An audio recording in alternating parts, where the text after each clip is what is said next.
여러분 안녕하십니까? 2월 28일 목요일에 전해드리는 뉴스투데이 강원입니다.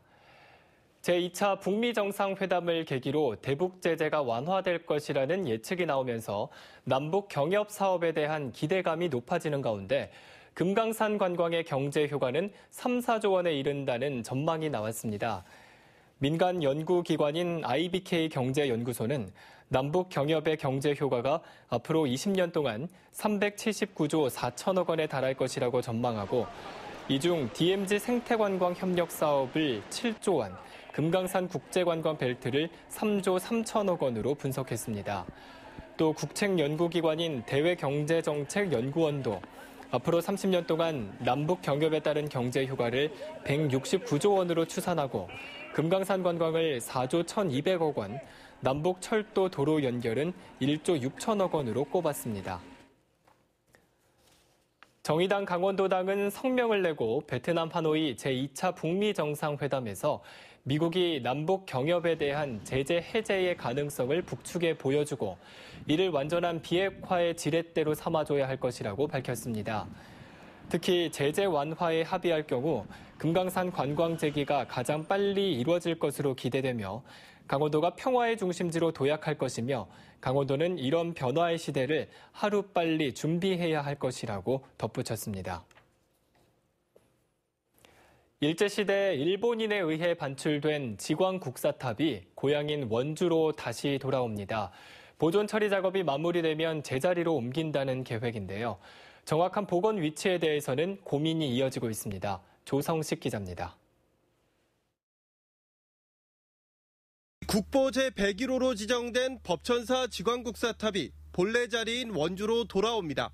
고향을 떠난 지 꼬박 108년 만입니다. 지광국사탑은 일본에 반출됐다 환수된 이후에도 전국을 떠돌았고 지난 1990년 경복궁에 이건됐습니다. 원주시는 꾸준히 문화재 제자리 찾기를 요구해왔으며 지난주 문화재청 문화재위원회가 원주를 찾아 이전 방안을 검토한 것으로 전해졌습니다. 비를 맞으면 안 된다는 것을 전제로 원래 있던 자리에 보호각을 설치하거나 실내 전시관에 놓는 방안이 논의됐지만 결론에 이르지는 못했습니다.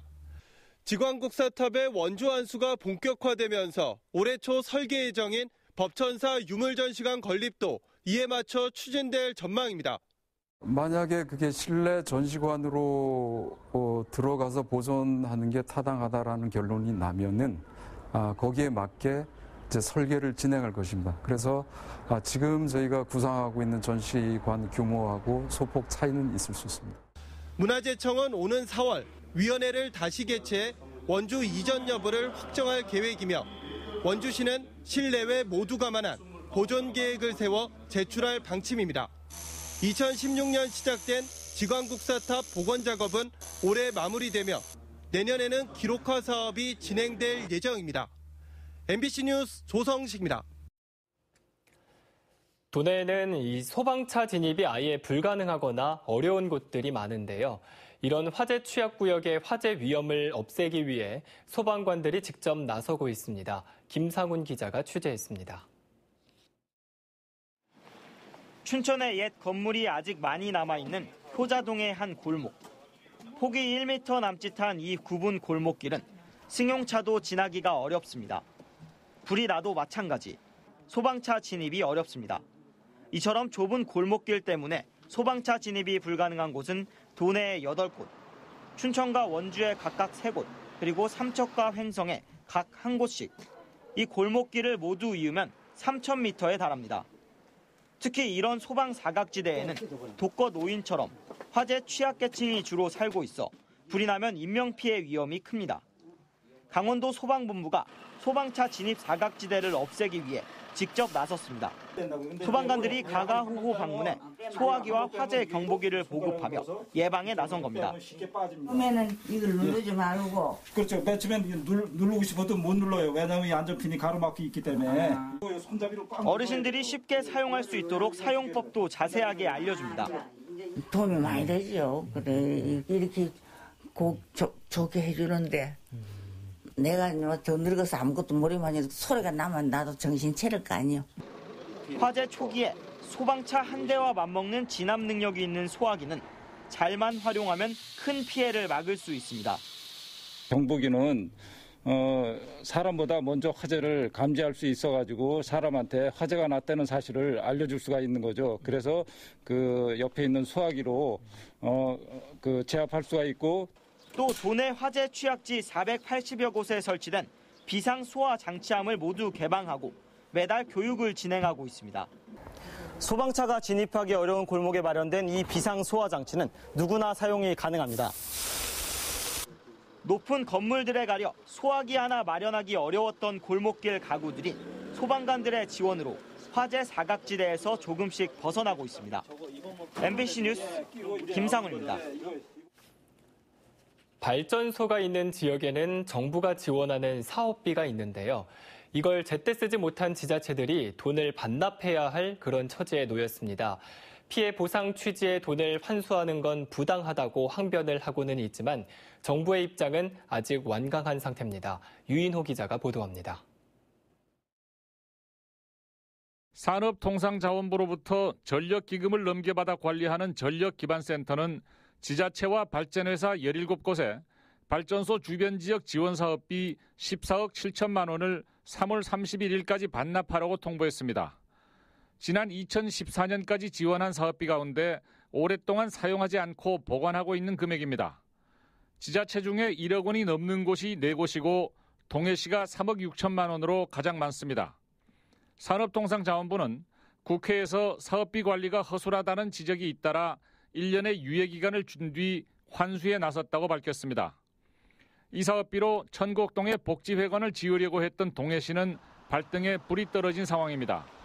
지난 2013년 부지를 사놓고 몇 년째 건축비를 적립하다가 사업이 물거품이 될 처지에 놓인 겁니다. 대개 이제 건물은 보통 한 200평 내지 300평 정도 지어야 되기 때문에 일시적인 금액으로는 지을 수 없고 그거를 적립을 해서 지어야 되기 때문에 보통 한 12억에서 13억 정도 돼야지만 건물을 지을 수 있기 때문에 그동안에 모아둔 돈이라고 보시면 됩니다. 이게 끝이 아닙니다. 2015년과 2016년에 받은 사업비를 오는 9월까지 사용하지 않으면 또 반납해야 하는데 동해시의 경우 이 금액이 8억 7,500만 원입니다.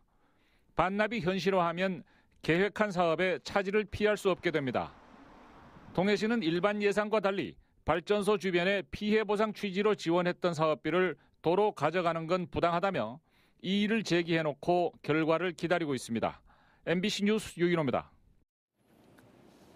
국방부가 그동안 무단으로 점유해온 도내 사유지 458만 제곱미터를 포함한 전국 무단 점유 사유지 2,100만여 제곱미터에 대해 배상과 반환에 나섭니다. 국방부는 국방개혁 2.0의 군 무단 점유지 정상화를 주요 과제로 선정해 그동안 군 무단 점유지를 파악했습니다. 다음 달부터는 토지 소유자에게 무단 점유 사실과 배상 절차 등을 우편으로 안내할 계획입니다. 군 무단 점유 사유지 면적은 강원도가 458만 제곱미터, 공시지가 112억 원, 경기도는 1,000만 제곱미터, 공시지가 2,200여 원에 달했습니다. 앞으로 5년 안에 도내 대학생들이 2만여 명가량 줄어들 것으로 예측돼 지역 경제에 악영향을 미칠 것으로 전망됩니다. 강원연구원에 따르면 2023년 도내 대학의 재적 학생 수는 지난해 12만 3천여 명보다 2만여 명 줄어든 10만 3,900명으로 예측됐습니다. 입학 정원도 지난해 2만여 명보다 5천여 명 줄어든 1만 5천여 명으로 분석됐습니다. 이에 따라 지역 여건을 고려한 학과 육성과 일자리 창출 방안 등의 대책이 필요하다는 지적이 나오고 있습니다. 춘천 속초 간 고속화철도 속초지역 비상대책위원회가 최문순 강원도지사를 면담하고 고속화철도의 조기 추진을 촉구했습니다. 속초 비대위원들은 환경부의 무리한 요구로 동서 고속화철도 사업이 지연되면서 지역 주민들의 반발이 고조되고 있다며 실력 행사도 불사하겠다고 밝히고 사업 진행 상황과 강원도의 대응 방향을 물었습니다. 이에 대해 최문순 지사는 미시령 하부터널 노선이 최적이라는 입장에는 변함이 없다며 3월 초 환경부 장관을 만나 고속화철도 사업의 조기 추진을 협의하겠다고 밝혔습니다. 오늘 강원도 지역은 대체로 맑겠습니다. 낮 최고 기온은 영동 지역이 11도에서 12도, 영서 지역은 11도에서 13도, 강원 산지는 7도에서 9도 분포로 어제보다 1, 2도가량 낮겠습니다. 한편 강릉과 동해, 삼척과 속초, 고성과 양양 지역에는 건조주의보가 계속해서 발효 중이어서 산불 등 각종 화재 예방에 각별한 주의가 필요합니다. 또 강원 내륙 지역에는 오늘 아침까지 안개가 끼는 곳도 있겠습니다. 출근길 안전운전 하시기 바랍니다. 그럼 자세한 오늘의 날씨와 행사를 안내해 드립니다.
강원도는 이달 6개 시지역 시내버스 281대에 공공 와이파이를 설치해 한 달간 시범 운영을 거친 뒤 4월부터 정식 서비스를 시작할 계획입니다.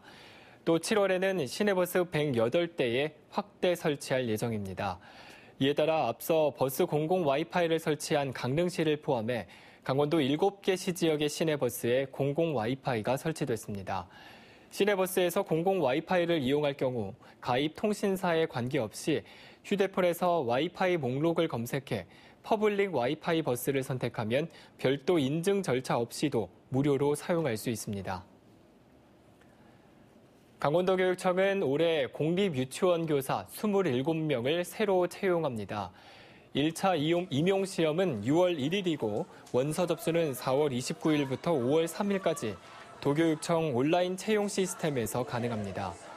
교육청은 시험 사전 예고를 홈페이지에 공고했습니다.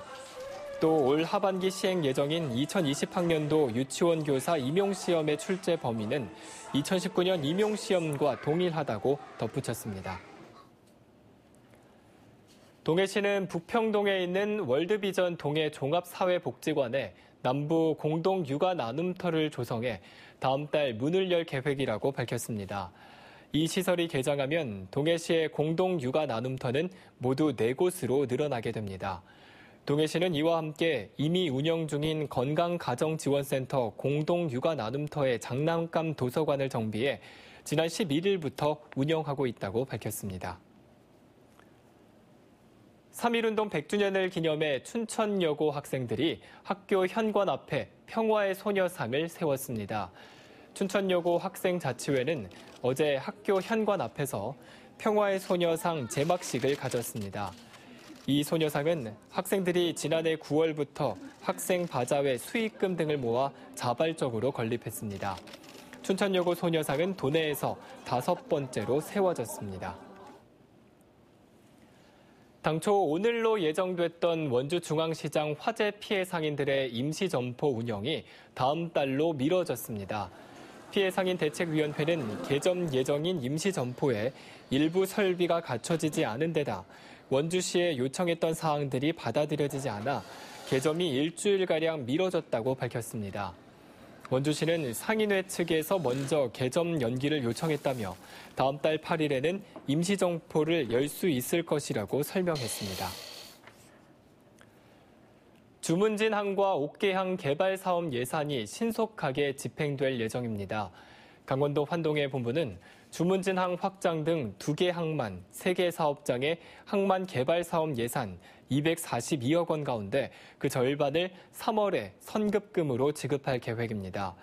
강원도에서 발주한 항만 개발 사업장은 주문진항 동방파제 확장과 무량장 확장 공사, 그리고 옥계양 보수 공사 등 모두 3곳이 해당됩니다. 속초시가 청대산 일원을 국립공원에서 해제해 줄 것을 환경부에 건의했습니다. 속초시는 최근 열린 제3차 국립공원 권역별 설명회에서 청대산 일원이 도시지역과 접해 있지만 국립공원 지역으로 묶여 생활체육 등 편의시설 확충에 제약을 받고 있다고 밝혔습니다. 또 남북철도와 도로 확장으로 쌀이제를 기준으로 청대산과 국립공원의 단절이 예상되는 만큼 이번 타당성 조사에서 청대산 일원을 국립공원에서 해제해 줄 것을 요청했습니다. 정성구는 내일부터 전 국민 안전보험 보장 제도를 시행한다고 밝혔습니다. 정성구는 9,400만 원을 들여 모든 국민들을 대상으로 화재나 붕괴, 자연재해나 익사 등 각종 사고로 인한 사망이나 후유 장애 시 최고 3천만 원까지 안전보험금을 받을 수 있게 했습니다. 또 군 입영 청년 상해보험과 풍수해보험 지원, 노인 세대 등 취약계층 주택 소방시설 지원, 그리고 자연재해 저감 등 국민 안심케어 5대 사업도 본격적으로 추진할 예정입니다. 문화체육관광부의 문화도시 사업 예비주자로 선정된 원주시가 문화도시 전반을 총괄할 전문 조직을 운영합니다. 원주시는 관련 조례에 따라 문화도시 추진위원회와 창의 문화도시 지원센터를 출범했습니다. 문화도시 추진위원회는 문화도시 사업의 자문 역할을 맡아 하고 창의 문화도시 지원센터는 문화도시 예비주자인 원주시의 수행 사업들을 추진하게 됩니다. 문체부는 예비주자에 오른 전국 10개 도시 중 올 연말 국내 첫 문화도시를 선정할 계획입니다. 원주시가 지역 기업들과의 원활한 소통을 위해 1기업 1공무원 담당제를 추진하기로 하고 발대식을 가졌습니다. 1기업 1공무원 담당제는 6급 공무원이 한 개 기업을 전담하는 제도로 한 달에 한 번 이상 기업을 방문해 불편 사항을 처리하고 규제 개혁 발굴에 나서며 더불어 수출과 판로 지원, 산업 용지 개발 등 시책 안내도 실시한다는 계획입니다. 이상으로 뉴스투데이 강원을 마칩니다. 시청해주신 여러분 고맙습니다.